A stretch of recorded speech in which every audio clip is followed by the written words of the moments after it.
to irin wannan aya ne nan ma Allah ya ce wa annabi waghfir lahuma waqfid janahaka liman tabaka min mu'minin, ka sassauto da fukafukanka ka lullubi manitta ba ka waɗanda duk suka bi ka minal mu'mini da cikin masu imani shine al-muwahhidin, masu kare ta Allah.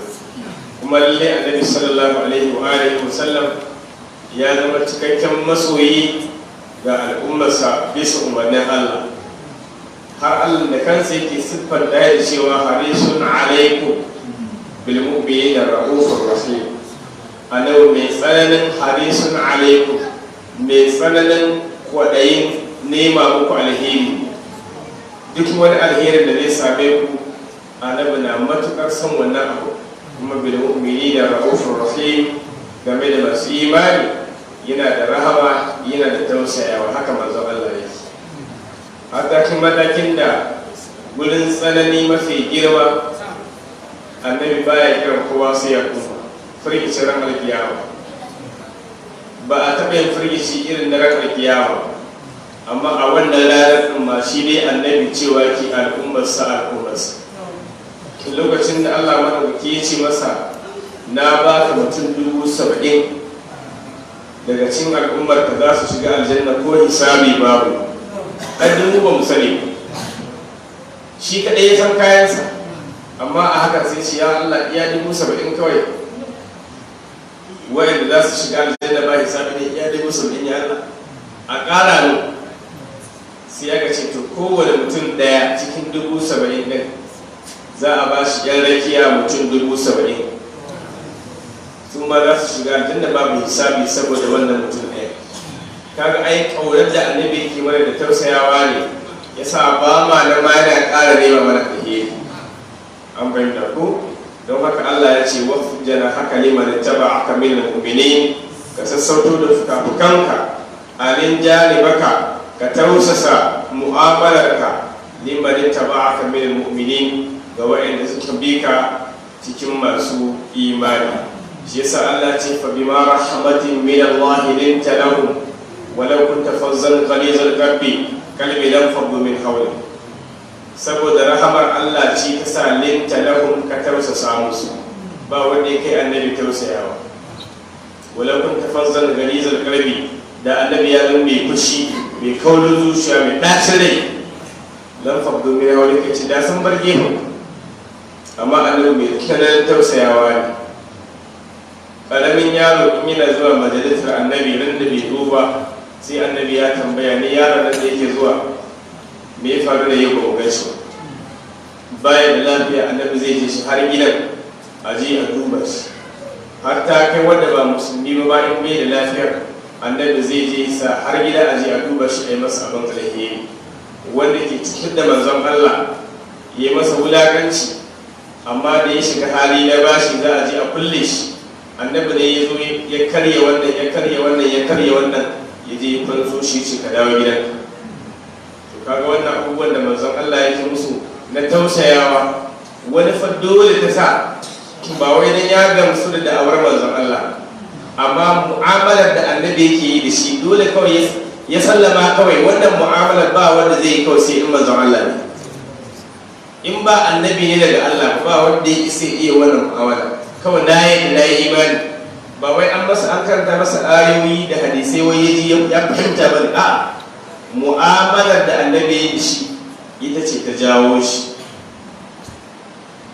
Wani yana bin manzon Allah ba shi, lokacin biya yayi annabi baya da abin biya,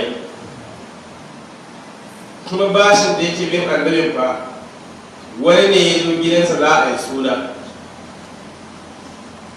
ya zo gurin manzon Allah a taimaka masa da akwai da zai yanka a suna. Annabi ce je ka gurin dillali wani, na faɗi dillali ne saboda mu fahimta kamar ba sanar awaki, da ka gurin wani mai sanar awaki ka ɗauki akuyar da kake ganin za ta yi maka, ka ce ni na ce a bani bashi, idan an baka sai ka je ka yanka a suna. Ya je ya ɗauki bashin, ya zo ya nuna wa annabi ga akuyar da aka bani. Annabi ce ina ta yi ce je ka yanka. Ya je yanka, har ranar biya ta yi annabi bai samu wanda zai biya ba. Mutumin ya zo da annabi ya bashi hakuri sai ya fara ƙananan maganganu kawai lokaci ka bashin ka misali kan makamacin haka ba su sai na Umar suka taho za su dake shi ya da ana bin sa yana bin bashi ya zo ya tambaya kuma sai ku dake shi annabi ya ce kul kar mutum ya taba shi inna li sahibil haqqi maqalan wanda yake bin ka haƙƙi yana da damar yi magana ya za mu rike masa dukiyarsa kuma aka yi magana mutum za mu dake shi musuwa a taba shi in akwai wanda yake da akuya a cikin kudai ya bashi.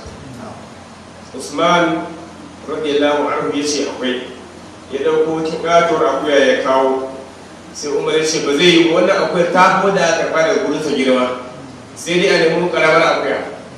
Annabi ya ce a'a da ku bar shi, domin fa inna ahsanakum ahsanukum qada'an, wanda ya fi ku kyakkyawan biyan bashi har a gurin Allah ba ya fi ku, wanda ya fi ku iya biyan bashi har a gurin Allah ba ya fi ku. Shi ne mutumin da ya karɓi 1,000 a gurinka, da ya tashi dawo ma da shi sai dawo ma da 1,200, to wannan ba wanda ya kai shi iya biyan bashi, ba riba ba ce wanda ba kai ne ka ce masa ka dawo da kamun 200 ko da 100 ba. A lokacin da ya zo neman bashi ai yana cikin wani hali a tabura ba, haka ne sai ka bashi ka taimake shi, ka nemi bashi a lokacin da kake cikin bukata, in aka baka ma alheri sai aka bashi ya ji daɗi, lokacin da ya tashi dawo maka da shi sai cewa daga 500 daga 1,000, wannan kuma kyautatawa ce daga gare ni saboda jin daɗin abin da ka yi, to wannan fakulu hali yan mali a ba da ribo ba da ba shi. Amma in kai ne kace to zan baka 1,000 amma fa 2,200 ne, ka kai ne ka shaɗanta wannan ya zama riba. Allah ya sa an gane. To haka ne annabi ya karanta. Haka na balarabin ƙauyen da ya zo masallaci ana sallah, sabon musulunta, annabi ya koya masa abubuwa da yawa. Daga cikin abubuwan da aka koya masa, an koya masa cewa in mutum ya yi shawa ya ce alhamdulillah, kai kuma wanda ka saurare shi ka ce masa ya Allah, shi kuma ya ce ghafara Allahu lana wa lakum, ko kuma ya hadikum Allah wa yuslihu balakum. To an zo ana sallah, wannan balarabin kauye an yi ruku'i, kawai sai ya ji wani ya yi shawa. To kuma dama in kai shawa din in a cikin sallah kake ba za ka ce alhamdulillah, ita sallar gaba ɗaya ta ba alhamdulillah ce, ba a kowace raka sai ka ce alhamdulillah rabbil alamin ba, dama a cikin hamdu kake. To wannan mutum da shi sha, to sai bai ce alhamdulillah. Wannan balarabe kai ce kai baka san kai sha ba, ana rukuni ba ka ji kai sha ba za ka ce alhamdulillah ba. Sai mutane suna ba tunda ba magana, ta ana dan buga maka cinye haka, ya dan yi shiru mana kai ya muna kallon ne dan dai shawan ba shi ba kuma na shi. Sai ce to in ma kai baka yi naka ba, ma'ana bai ce alhamdulillah ne, tunda kai ne wanda ka da cewa kai ka ce masa yarhamukallah ba, yace to in ma kai baka yi naka ba to ni zan yi nawa, yarhamukallah.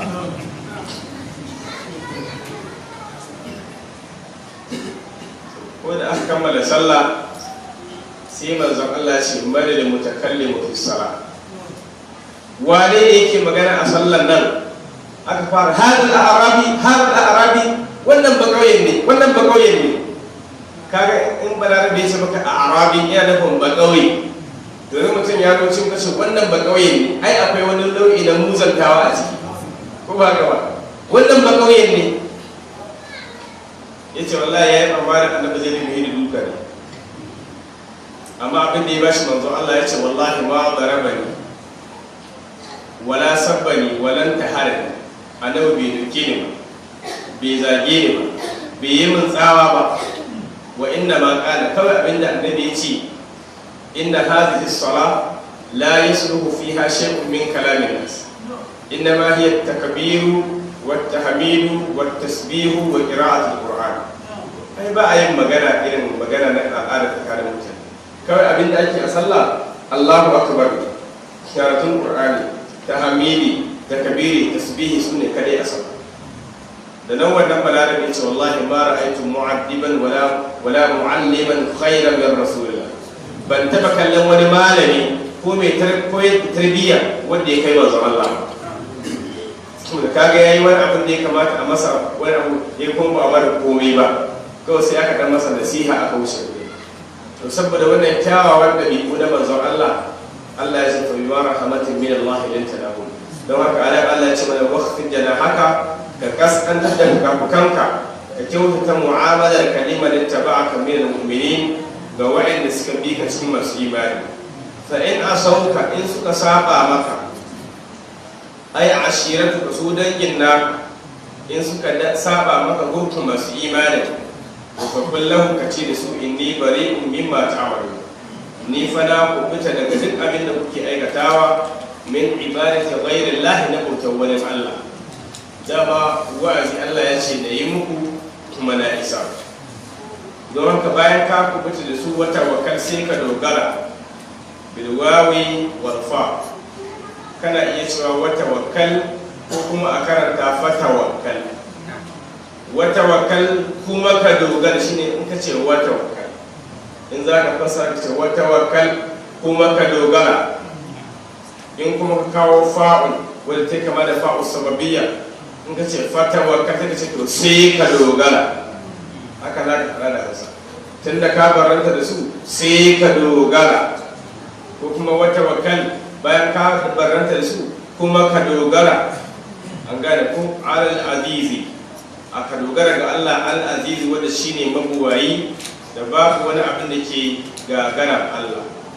Sannan ar-rahimi, Allah da shine mai jin kai shine Allah. Mana fawwid ilaihi jami'a umurika, ka miƙa dukkanin al'amuran ka zuwa ga Allah. Domin Allah nan shine Allah zai yaraka, wanda yake kallon ka hina taqumu lokacin da kake tashi ila salati zuwa ga sallah. In za ka tashi zuwa ga sallah to Allah madaukaki yana kallon ka tashi da kasala, ka tashi da nishadi, ka tashi akan lokaci, ka yi bacci sai lokaci ya wuce. Allah shi ne yaraka hina taqumu, yana kallon ka sanda za ka tashi zuwa ga sallah. Ba iya nan ba, wata kallubaka, Allah na kallon jujjuyawanka da kake duka fi arkanis sala, a rukunan sallan duk yana kallo. Ka'iman in kana tsaye Allah na kallon ka, wa ka'idan in kana zaune Allah na kallon ka, wa raki'an in kai ruku'i Allah na kallon ka, wa sajidan in kai sujada Allah na kallon ka, fi sajidina cikin masu sujada al-musalli. Wannan aya malamai da yawa irin su Abul Aliya da Abul Layth Samarqandi sun fassara wannan aya cewa Allah zai yaraka hina taqumu wa taqallubuka fi sajidin. Taqallubuka fi sajidin sun fassara a matsayin jujjuyawar ma'aikin Allah alaihi salatu wassalam, wato daga tsatsan annabi zuwa mahaifar annabi, ana nufin hasken annabi Muhammadu. Tunda manzon Allah sallallahu alaihi wa alihi wasallam ya inganta cewa Allah bai gushi ba yana jujjuya wato hasken halittar manzon Allah daga mahaifa mai tsarki zuwa tsatso mai daraja, mahaifar wato waliya zuwa tsatson annabi. Annabi shi har Allah ya fidda ni daga Amina da Abdullahi. To sai su Abul Aliya suke kallon wata kallon baka fi sajidin, shine Allah yana kallon jujjuyawar ka cikin tsatson masu sujada.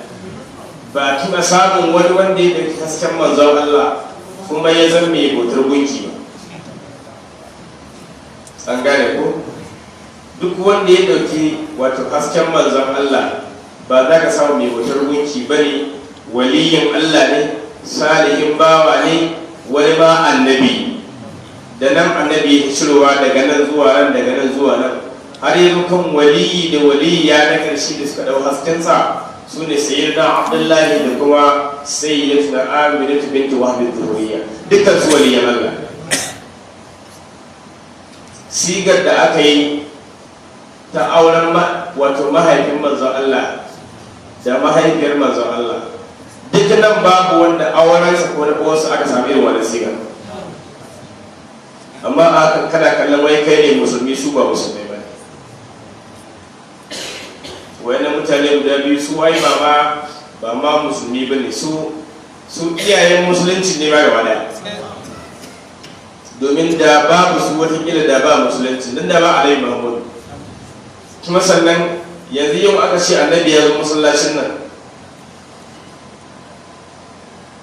kasan Allah, wato masallacin nan mu na cikin numfashi kawai zai shage mu mutu, saboda cikan da za a yi a masallacin nan daga Amerika ba sai za ka masallacin nan ba zai yi, ko bayan annabi ya bar duniya masallacin ina gaya muku sai an rushe shi. Yi saboda ba ta zuwa da ba albarka ba, sai an rushe masallacin nan. To duk wannan darajar ta annabi Muhammadu, yau inda Abdullahi da Amina suna da, kana ga annabi zai ce musu assalamu alaikum, wai saboda suna da wai assalamu alaikum wa rahmatullah, ba mun tashi lafiya. Kana ga annabi zai yaya zai sai ya ji har ƙasa. Duk girman sarki, duk kuɗin mai kuɗi, ba wanda ya isa annabi ya duba ya kankan da kai a gabansa sai Amina da Abdullahi su biyu. Su kam dole ne annabi ya duka ƙasa da su. Wai duk wani darajar ta manzon Allah ne sai ya duka ƙasa da wayannan. Sai kuma kace su dai da mutum. Shi annabin kiran gaba ɗaya ba mai amfanin sa.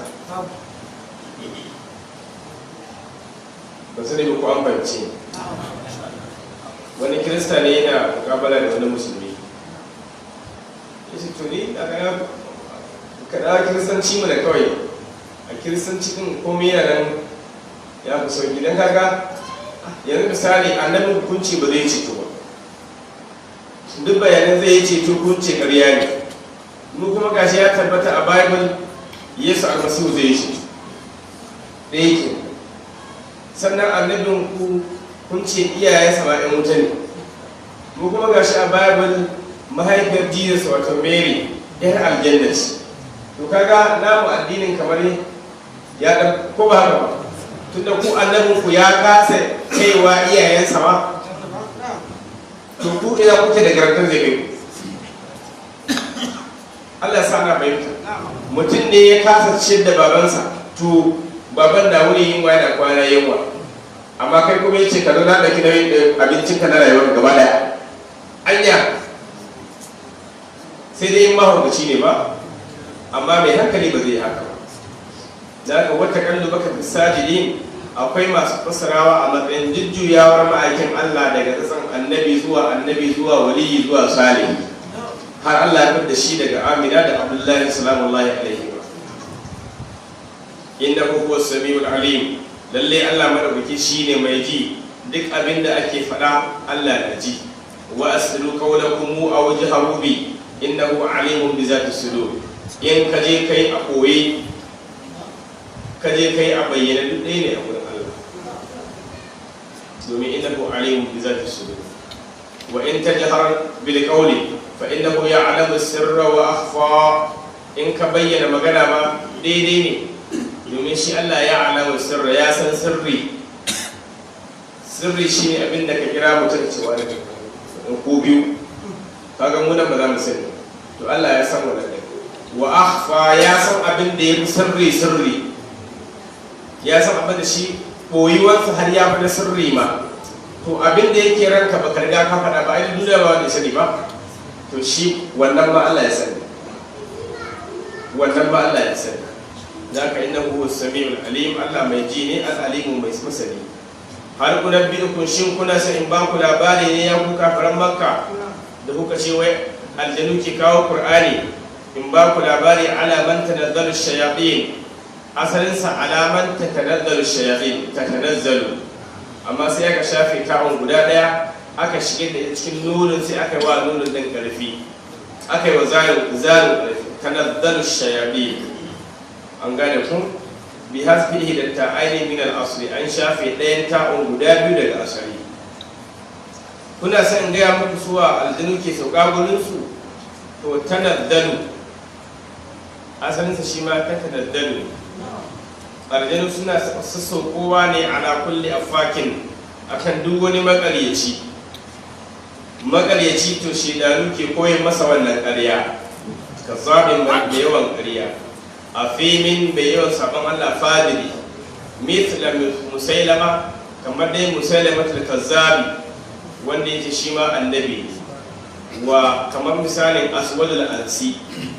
Aswadul ansi ɗaya ne cikin makaryatan da aka yi masu da'awar annabta, wa gari da wannan sammina da kahanan cikin wato bokaye, da ka so ne aljanu ke saukowa gurinsu. Yulkuna ash-shayatin sam'a, shaydanu sukan jefo kalmar da suka sauraro, shine ma sami'uhu min al-mala'ikati ila al-kahar, abinda suka jiyo daga mala'iku sai su miƙawa bokaye. Da kafin zuwa manzo Allah, wato aljanu wannan ke hawa kan kafadar wannan, wanda ya hau kafadar wannan, wanda ya hau kafadar wannan, sai sun taɓo dandanin samaniya da sama ta farkon nan. To in Allah ya hukunta wani al'amari shekarar nan, wannan shekara ta bana, abu kaza zai faru a Najeriya, a Najeriya ma abu kaza zai faru a Yobe, a Yobe abu kaza zai faru a Bajisku. In aka gama bayyanawa, mala'ikun sama ta bakwai suka ce Allahu akbar, ne mala'ikun sama ta shida su je su tambaya, gaya musu. Mala'ikun sama ta biyar su je, sama ta hudu, sama ta uku, sama ta biyu. Wa'annan ma sun tambaya an gaya musu, lokacin su kuma Allah kowa ya haka. To haka ne, in suka sauko to sai a je gurin oga kwata-kwata shedan ke, dama yaran sa. To ga abin da muka sauraro, to yanzu ina aljanin Algeria, to ga abin da za a Algeria ku tafi da shi. Ina na Najeriya, ko babu da Najeriya, ina na Afghanistan, ina na America, cikin Araba, a shekara guda sun samu budget din shekara. Don haka shi aljani idan ya je kafin ya miƙa wa yaron gidansa, wato boka kenan,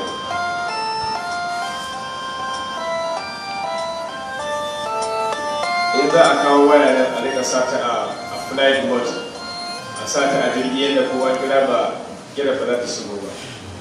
Kafin ya je gurin mai gidansa ya bashi wato boka, shi aljani sai ya ƙara mata ƙarya tara, wato ya samu gaskiya ɗaya sai ya ƙara ƙarya tara, sun zama nawa? Sun zama 10. To shi kuma boka zai karɓi 10 nan a matsayin duka gaskiya ne. An gane ko? Shi aljani ya ƙara tara kai ba, to shi kuma boka idan aka kai masa, ƙara 10 aka kai masa, to shi kuma zai ƙara shi 90 aka yi, sun zama 100. Don haka ga ƙare da yi 100 amma gaskiyar guda ɗaya ce. Ina ka in ka zo ka masa bayani damuwar da kaza sai ya tsam ya lura da yanayin damuwar da kake ci, sai ya kirkira maka wani labari da ya dace da wannan yanayin. Sun ce a cikin gidanku ba wani mai suna Jafar ne, ko dan rukunuku ba wani mai suna Jafar ne. Wani akwai Jafar amma ba ma shi da shi ce a to yayin da kanka kai ba ka shi ba ma shi da shi. To yanzu inda ka gani kuma abin da na gani a nan, ai da haka na gane shi.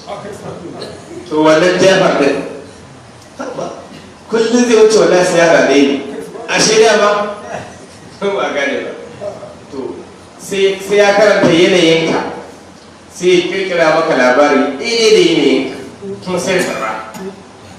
Da ka shaidanu ke ba su wannan dabara. Yalquna sam'a wa aktharuhum kadhibun, amma ku sani fa mafi yawan su ƙarya suke, inji Allah. Yadhummuna ila al-masmu'i kadhban kathiran, suna ƙaro ƙarya kasban kathiran, ƙarerayi masu yawa su haɗe shi ila al-masmu'i zuwa ga asalin abin da suka jiyo din. Wannan ma fa wato yana faruwa ne kafin zuwa manzon Allah. Yanzu annabi ya zo kuma ba sa iya jewa gaba daya. An gane ko? Wa kana hada qabla an kujibat ash-shayatin an as-sama. Kun ji magana ba? Wannan ya faru ne kafin a kange su a hana zuwa sa.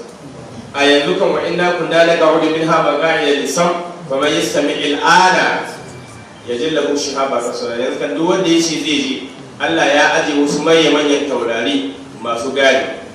wanda kasa zayyana sama'a duniya bi masabiha waja'alnaha rujuman lishayatin.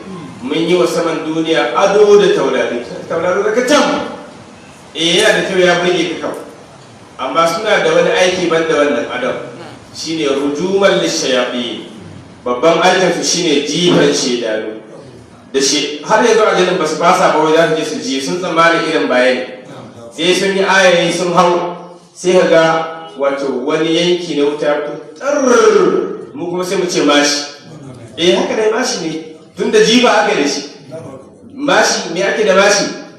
jiba. shi ma wanda ya zama mashi ne tunda an tira an yi jiba.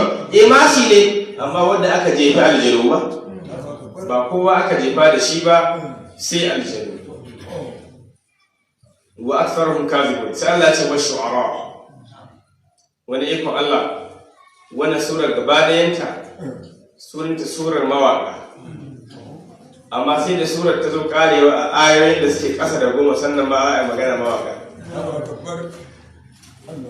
to kawai Allah shi ya kawo wani labari, wato sai a ɗauki labari ɗaya ce sunan sura kaza, amma ba hakan. yanzu misali da kace sura ce da take magana akan mawaka, wani ai zai ga tun daga farkon suran zai ji a kawo maganar shata da dan kwairo da menene, an ci dama surar shi ta mawaka.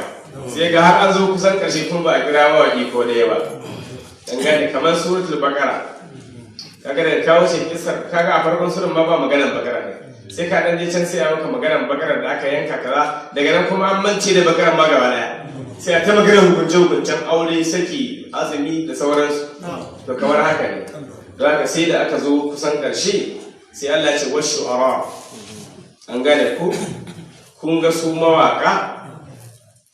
to ba kun ga mawaka yanzu Allah yattabi'uhumul ghawun, yattabi'uhumul ghawun ko kuma yatba'uhumul ghawun. batattun mutane Allah ce su suke bin mawaka. an zaɓarci wani fitin. wasu ara kun ga mawaƙa yattabi'uhumul ghawun, batattu suke bin su, ko yatba'uhumul ghawun fi shi'rihim, wato cikin waƙe-waƙen su. fa yaquluna bihi, su ma su rika maimaita waƙe-waƙen mawaƙan. shine fa yaquluna bihi wa yarwunahu anhum, su rinka yin ruwaito waƙa din.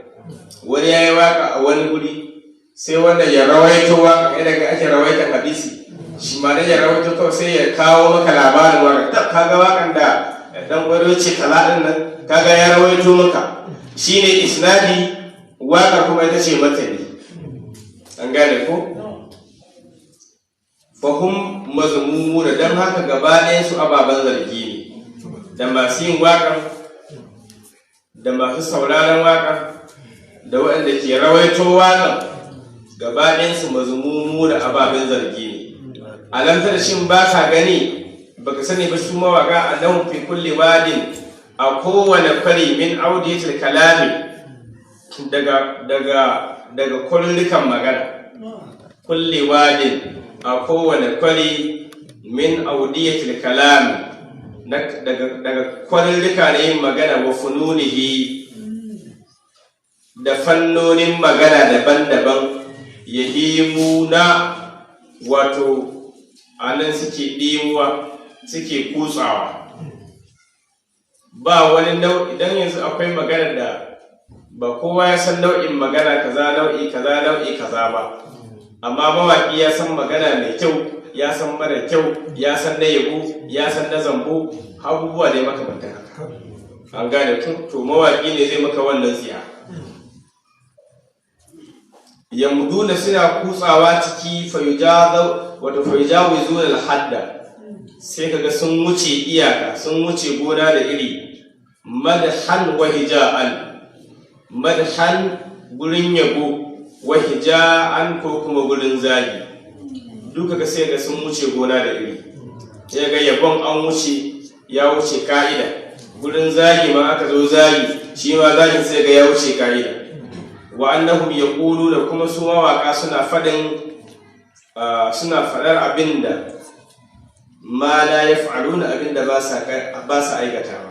Mawaki zai faɗi abinda shi ma ya san ƙarya yake yi. Mawaki ne ina waƙar soyayya tunda akwai aqradu shi'r, akwai manufofin yin waka. Daga manufofin yin waka akwai maduhu, akwai hija, akwai yabo shine maduhu, an gane ko. Akwai hija shi kuma zambo wato zagi kenan ko cin mutunci. Akwai kuma gadali waƙoƙi ne kamar na bata da suka shafi soyayya da mata. Akwai rasa'i kuma waƙoƙi ne na idan an yi wa mutum mutuwa, an gane, an yi wa mutum mutuwa to sai a yi waƙa kamar ana yaban shi ko me za a faɗa sa yawa ta'aziyya. Sannan kuma akwai tashjiya wato shajja a mutum, karfafa shi kamar an je fagen daga. Da yawan larabawa za a tafi yaƙi sai su tafi da matansu,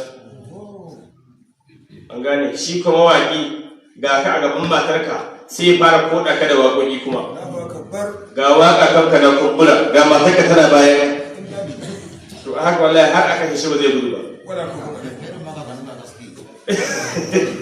Ka kashe ko har aka shi wallahi ba zai gudu ba. Don haka wannan aiki ne irin nasu, to sai a wuce gona da iri. Madhan wa hija wa lam yaquluna ma la yaf'alu, sai Allah shi illal ladzina amanu, sai fa wa'anda suka yi imani. Wato za mu dawo mai bayani, ina son mu je wannan gaba. Illal ladzina amanu, sai dai waɗanda suka yi imani wato cikin waƙarsu suka yi imani wa amilu salihati, suka yi aiki na ƙwarai mina shu'ara cikin mawaƙa ɗin. Wa zakarullaha kafiran, suka ambaci Allah sosai. Ba ce fa sun daina waƙar ba, sun yi imani sun yi aiki mai kyau a cikin waƙar. Wa zakarullaha kafiran, suka ambaci Allah da yawa. Ai ma'ana lam yushghilhum ash-shi'ru, kun gani a jalalani, lam yushghilhum ash-shi'ru an zikiri, waƙar ba ta shagaltar da su ta hana su ambaton Allah ba. Ma'ana kenan ana yin dubbiyun a tare ba, haka ne. Ita waƙar ba ta hana ambaton Allah, duk biyun ana tafiyarwa. Wantasaru, kuma suka nemi bada kariya, yin ramuwa bi haduhumul kuffara, suka yi zambo wa kafirai da waƙa.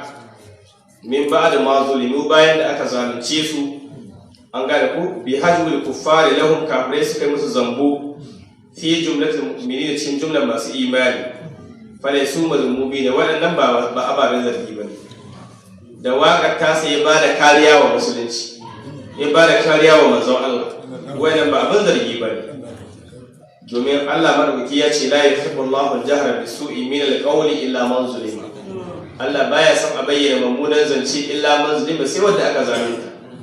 Wakala kuma Allah ya ce fa man itada alaikum, duk wanda ya muku ta'addanci ya wuce gona da iri, to atfatu alaihi bi mithli ma atada alaikum, to kuma ku rama gurgurdan irin abin da yayi.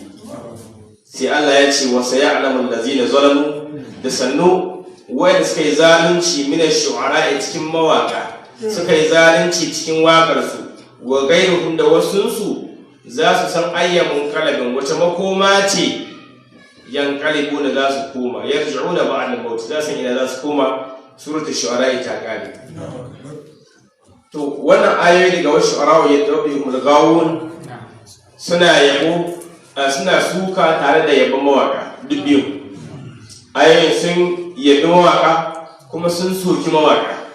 Laki mawaka ababen yabo ne su kansu, ya kamata a yabe su akan wakar su a wani bangaren, ya kamata a zarge su akan wakar su a wani bangaren.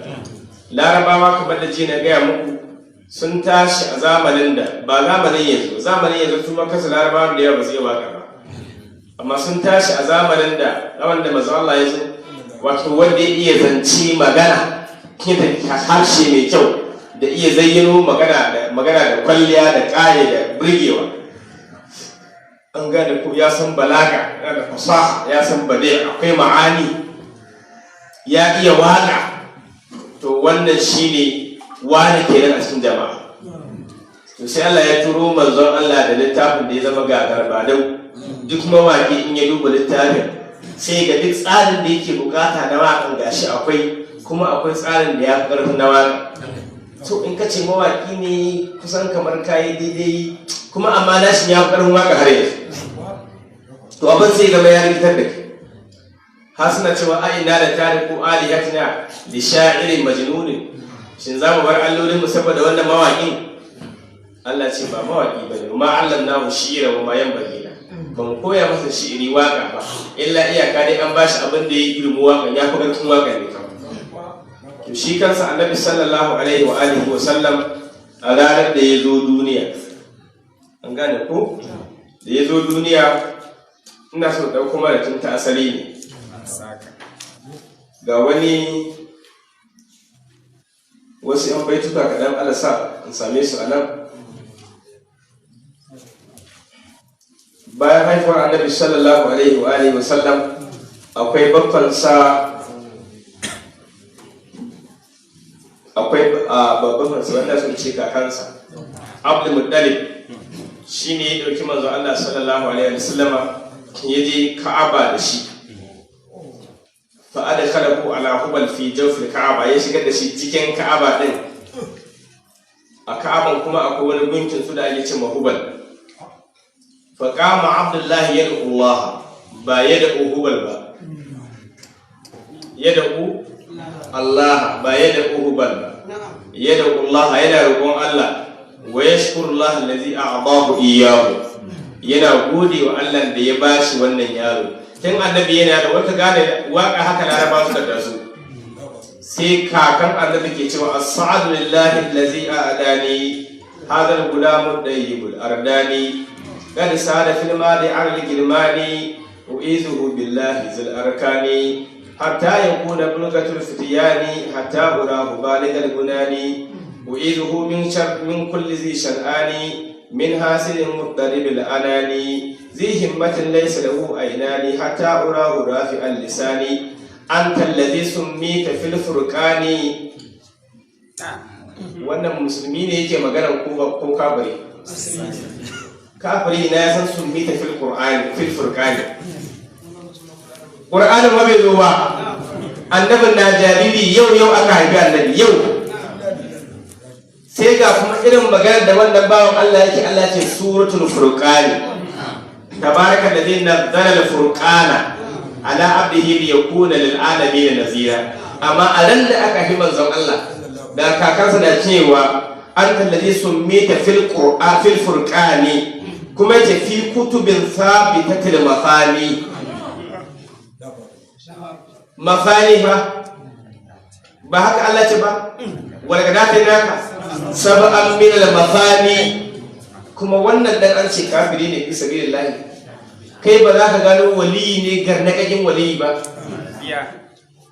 Maraturan da aka yi manzon Allah ma kaga dama da waƙan nan haka annabi sallallahu alaihi wasallam ya taso. Kuma shi kansa shi ma annabin yana yin waƙan da bakinsa. Ranar da aka je yakin Uhud, sahabbai sun karye, sun gudu, sun bar manzon Allah, sai yan tsirari yan kaɗan ne wadda ba su gudu sun bar manzon Allah. Shi kuma annabi ya ɗauki doki ya shiga cikin kafirai, ana gudu ana yin baya, shi kuma yana yin gaba yana anan nabiyyu la kadhib ana ibn abdul muttalib, anan nabiyyu la kadhib ana ibn abdul muttalib. Ku tashin hankalin da kuka shiga shi annabi bai ma sani ba, dan shi waka ba yake. Lokacin da aka yi hijira aka zo Madina, 'yan mata ne suka tare manzon Allah, suna ɗala al-badru alaina, wasu ko na buga ganga. Ba kuna cewa mandiri ba, ganga ko ba fahimta ba. ɗala al-badru alaina min thaniyatil wada'i وجب الشكر علينا ما دعا لله داعي أيها المبعوث فينا أتيت بالأمر المدعي جئت شرفت المدينة مرحبا يا خير دائي وإن أما تنعي وإن نابغ غنغا aka ce manzon Allah ba inda manzon Allah ya ce kar ku yi duk ranar sallah ba aka yi wasa a kofar sarki ba ko kun san cewa dan fodiyo ne dama ya kafa mana masarautun na Hausa ko shi ya kafa mana to sai ya tsara a zo a rika yin wasan sallah da ranar sallah gidan sarki ko kun san cewa wannan dan addini ne wannan wasan sallah wannan da za a zo a yi wasa a yi hawa a zo a buga ganga ko ba a buga ganguna a wurin to daidai ne to daidai ne yau a sani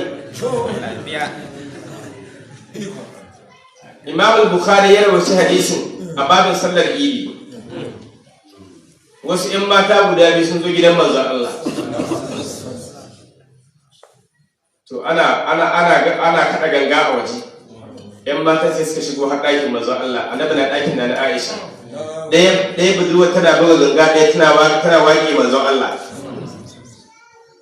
shi kasa Abubakar shine baban Aisha shi ko ya shigo sai in ana hayaniya da ya shigo ashe a ɗakin Aisha ma ake ke ba ki da hankali yarinyar nan ke kaza a ɗakin annabin zaki bari annabi ce ya Abubakar da ahu ma yan abani ka bar su yi wasan su ba za ka hana su bar su yi wasan su ba kofar gidan annabi ba ɗakin annabi wanda ya rawaita Imam Bukhari sai ga Imam Tirmidhi ya rawaita hadisi na Aisha ta tambayi manzon Allah za ta je gurin biki sai ta ce ya Rasulullah zan je gurin biki annabi ce a dawo lafiya idan kuka je ku buga duffa a gurin gangan ruwa gangan da ake da ƙwarya ake kifa ƙwarya da mun san ana yi yanzu ba a yi to sunna ce a sa a kifa ƙwarya ko koko a cikin ruwa a rika bugawa sunna ce ba wanda ya hana annabi ne shi yayi Allah sai ana fahimta sai na Ali ya zo wucewa daga gurin wani coci yace mu shiga bai da yara aka shiga ana buga ganga sai na da kara kuka me yasa sai ce ai gangar wa'azi take musu ban sani ba ganga ta cewa sirikan haqqan dai gangar ke dai kuma tana cewa inna duniya qad garratna lasna nadari ma qaddamna daga cikin waƙe-waƙe da ɗan hodiyo ya tsara mana wannan abin da ake yi wa sarakuna ana busa musu algaita ana busa kaza duk ɗan hodiyo ya tsara mana ana busawa abin da algaita da cewa la ilaha illallah la ilaha illallah la ilaha illallah la ilaha illallah haka ake faɗa yau kuma an waye gari mai busawar da wadda ake busawar duk ban san ma'anarta ba ana ban sai da maka wai shi ne wai kuma ana la ilaha illallah akwai wannan karamar gangar wadda ake dame ta da ake bugawa ita ana bugawa haka nan innaka abdul lasta bi shay'in innaka abdul lasta bi shay'in la tatajabbar wa la tatakabbar la tatajabbar wa la tatakabbar saka an gane ku amma a yau abinda Bahaushe yace wai ana bugawa wannan karamar ta ce wata kilmuta me kato sai ce kai don ubanka ba wata kilba ne wato garanti ne wannan fasara ce ta malam Bahaushe ba haka Shehu Usman dan Bodo ya tsara ba wa'azi ya tsara gangar ta yi akwai daga cikin wa'anda suka shahara gurin zagin manzon Allah innaka abdul kai fa bawa ne lasta bi shay'in kai ba komai bane la tatajabbar kar kai girman kai wala tatakabbar kar kai dagawa wa'azi take masa amma ba san wannan daga cikin wa'anda suka shahara gurin zagin manzon Allah da waka akwai Ka'ab dan Zuhair dan Abi Salma yana zagin manzon Allah kace a waka da aka yi fatuhu Makkah annabi ya ce to a kawo min su Ka'ab dan Zuhair dan Abi Salma suna da yawa, ya ce a kawo min su hayyan aw mayitan, ko a raye ko a mace a kawo. To wani dan uwan Ka'ab dan Zuhair dan Abi Salma sai ce ya Rasulullah, Ka'ab dan uwana ne, in za ka yadda ni zan kawo maka shi ya musulunta. Annabi ya ce to na yadda. Sai ya Rasulullah ka bar rawanin ka. Ya karɓar rawanin annabi ya je tunda Ka'ab ya gudu can daji. Ya ce ka ɗaura wannan rawanin mu je babu abin da zai faru. An taho Ka'ab ya shahara wurin cin mutuncin manzon Allah. Sai ka gano takobi za ka sare sai ka ga rawanin annabi a kansa. To kai ka isa ka sare mutum da rawanin annabi a kansa. Dole kai kuma sai dan mai kuma karkara gani. Kana gane yayin kudin kisa. To Ka'ab da ya zo gaban manzon Allah ya durkusa. Sai kasidan nan da ake ce mata bala su'adu. Bala su'adu fa qalbil yawma mabtulu mutayyamun fi rasulillahi maqbulu. Umbitu anna rasulallahi aw adani wal afu inda rasulillahi ma'mulu. Inna rasula la sayfun yustaba'u bihi muhannadun min suyufillahi maslulu. في أصبة من قريش قال قائلهم ببن مكة لما أسلموا ذالوا فما ذال أنكاس ولا كسب عند اللقاء ولا ذيل مآذيل. سندي ومزون الله بيتي 80 da wani abu da kafa kawai ke gawa. Yana gama baiti 80 saboda annabi ya ji daɗi, annabi ya shiro alkyabban sai ya masa kyauta ya masa kari. A nan ba wai kawai mun fahimci halaccin yabon manzon Allah ba, har halaccin in ana yabon annabi ka yi kari ma sunna ce, shi ne annabin ya fara yi. Abu Sufyan mahaifi ga Muawiya yana daga waɗanda suka shahara gurin zagin manzon Allah da waka. To da aka zo an zo gurin yaƙi sai yana zagin manzon Allah, Hassanu dan Sabitin kuma ya musulunta. Annabi ce Hassanu ana cikin mutunci kana ji ba za ka rama ba. To dama ya nafe kura ba dai. Dama haka kawai ma Hassanu in ya zauna shi kadai sai ya rika kawo balle yanzu ya samu gowa ne daga annabi. Yana tashi yace hajauta Muhammadan fa ajabtu anhu wa inna Allahi fi zaka al-jaba'u. Hajauta Muhammadan barran taqiyan rasulullahi shimatahul wafa'u. أتهجوه ولست له بكفء فشركما لخيركما الفداء. شما بيت تمارين دولا بي أنا جيكا مالا سنة زاكي باكين سنفارة جن وإنان بيتكم باكين سنفارة جن وإنان بيتكم كما بيتي تمارين دنا هذا جسوائي دكنا جسوائك kaga alhamdulillah ashe annabi ma ya bada umarnin a kare shi da baka. Yana gamawa sai manzon Allah ce Allahumma ayyid Hassan bil ruhil qudus. Allah ka sa Hassan dan Sabit ya wato ka sa Jibrilu ya rika taimakawa Hassan bin Sabit ma nafaha ar-rasulullah matukar zai kare manzon Allah da waka. Allah ka sa Jibrilu ya rika taimaka mashi. Mawaƙin aka ce Jibrilu ya taimake shi. Kaga shi waka din ba barban zarashi. Ba za ka gane waka tana da muhimmanci kuma da wahala ba, ka gwada yi ka gani. Wallahi ka gwada gani. Wallahi in ka fara ba wai kai ne ka tsara ba, mawaƙi ya yi waƙarsa, amshin ma ya tsara amshin sai ya baka ya ce to ka rika mun amshi zai yi. Wallahi wanda bai iya ba za ka je gaba ɗaya kai ma ya zama da kala. Sai da kare ki wannan fa a hakan na Hausa ne. Ba ma da kwakwa irin na kawafi da arud na larabawa. Al'arud wani kawafi malam kana barin wazari ne waka ta kare gaba daya. Dole ka ɗauko baharin da ka fara waka ka tsare da wannan baharin. Amma a Hausa waye san maka wani bahari? Ka nufi waka ɗan ƙwayo, ka yi ta Shaka, ka yi ta Sa'adu Bori, ka yi ta Audu Gumel, ka yi ta Sadu Sabulu, ka yi na uban kiɗa mai sadan kiɗa uban Hawwa'u, ka yi na ɗan Marina. Wannan mawaka ne. Wannan to mawaka ne tili. Yanzu misali ko wannan ga bazaza shine mafi shaharar mawakan mawaƙan gargajiya ba zaza Hussein jikan boka Mbeci akwai Mbeci ko Mbeci shi ma mawaƙi ne to kaga babu wani wazani kawai ana yin tare aka to a hakan din ka wacce za ka gwada yin irin nasu ka gani wala za ka ne ba zai yi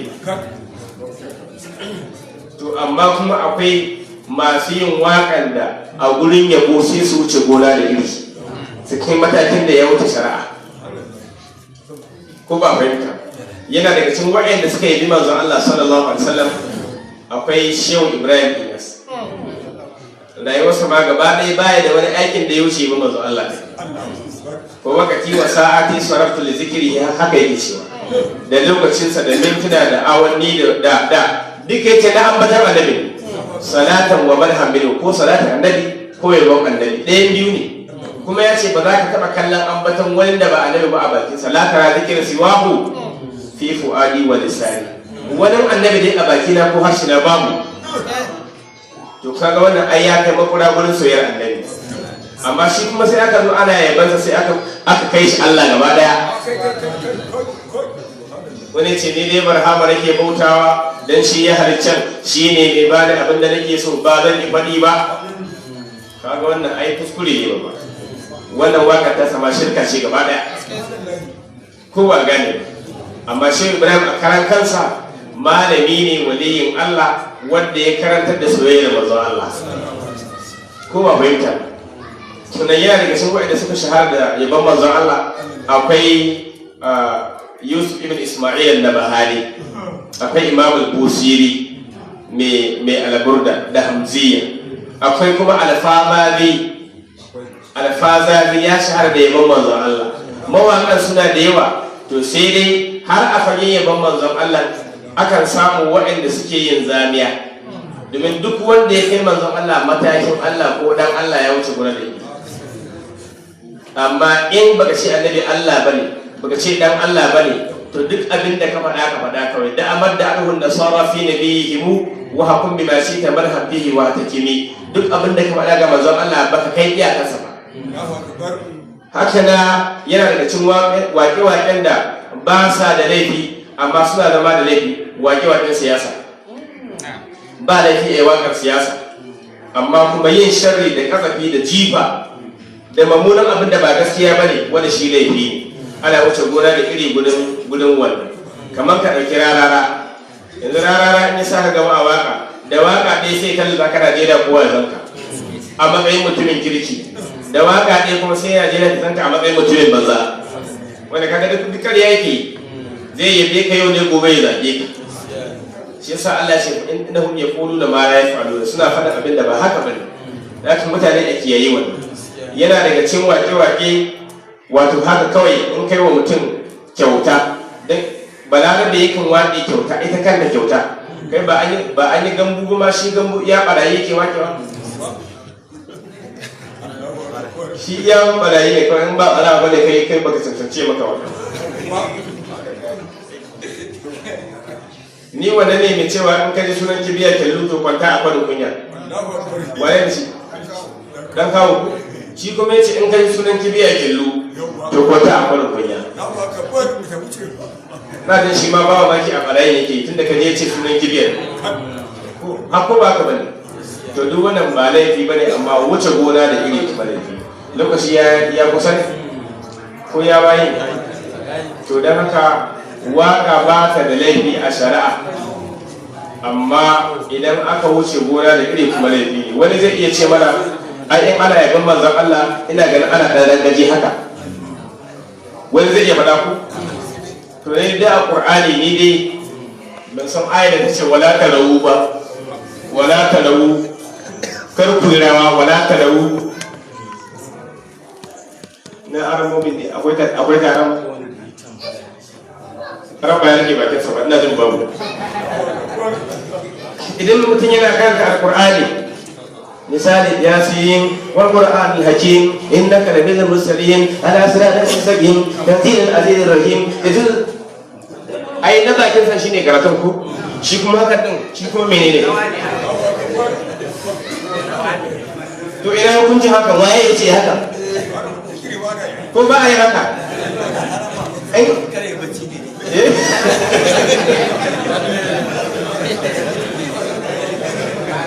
malam ba kare bacci ba da maye ne ba maganar Allah ta fita shi a hayyacinsa yi maye ya fita a hayyacinsa a labarin Allah akwai wannan babu musamman wurin sufai mutum ya fita a hayyacinsa bai san abin da yake ba ya narke a lamarin Allah kawai sauki kawai malam ba bai san komai ba sai Allah yana cikin hakan har inuwa za ta dade ya dawo bakin rana za ta tashi da gumi bai gane cewa ya fito bakin rana ba to maganar Allah ta fitar shi ko ba gane ba shi ba mai ba annabi wannan danin da gasan da dauke shi har sai zaka ga daga da duniya haka mutane ba musamman da ta sai a je gurin hidimar manzon Allah sai ka je kai ai abin yayi kyau ba dan dai wannan waka kad kuntu inshidu fihi wa fihi man huwa khairu minka na kasance a masallacin da ina yin waka wanda ya fi ka duniya da lahira ma yana da bai hada ba kuma shi a to ne me nace shi ai kana kallo da ne wato riga malam masallaci ne wai wani ne ya zage da gaure sai wani ya mare shi ya ce a'a sai wuce da ba ka bar shi sai da tun daga daga wannan gara a masa birki to irin haka ne aka yi to dan haka a rika yi wa abin kyakkyawar fahimta ko kuma mawakan kuma ku rinka tsarkake zuciyar ku da niyya da kyau innamal a'malu binniyat in kai da kyakkyawar manufa Allah zai ba ka amma kuma in kai da manufar cewa za mu yi dan mu samu kuɗi babu ruwan Allah da haka za mu taka shi a sakamakon lokaci ya ji kuma dan minti dai da Allah ya hakuri maganar malayun nan dai muna ƙara tunatar da mutane duk da Allah ba takardu amma don Allah muna shajja a mutane a taimakawa harkar marayu a taimakawa harkar marayu marayun na ƴaƴanmu ne kannanmu ne kai ma babu mamaki ya zama akwai yaran ka wanda za mu taimaka musu a ciki domin in yau ka tafi gida gobe baka dawo ba aka ce ka mutu bayan mun yi jana'iza abinda za mu ci shine a ba mu list ɗin ƴaƴanka ƙananan marayu wanda in kana da ƴaƴa manya su ba marayu bane za mu ci a ba mu list ɗin ka ƴaƴanka ƙananan wataƙila ka ba da tallafi yau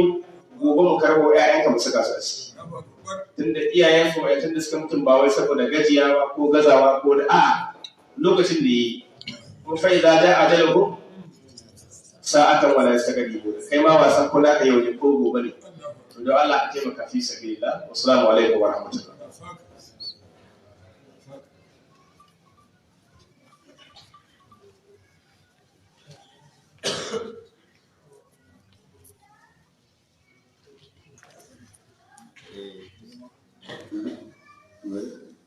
to da Allah waɗanda suka kawo waya ya zama in kai ne ka kawo waya to ka zo ka ɗauka da kanka saboda za a samu kuskure wani zai ɗauki wayar wani musamman irin wannan wayar misali ko da ke kwanda na malam daban ta daban ce amma in duka baka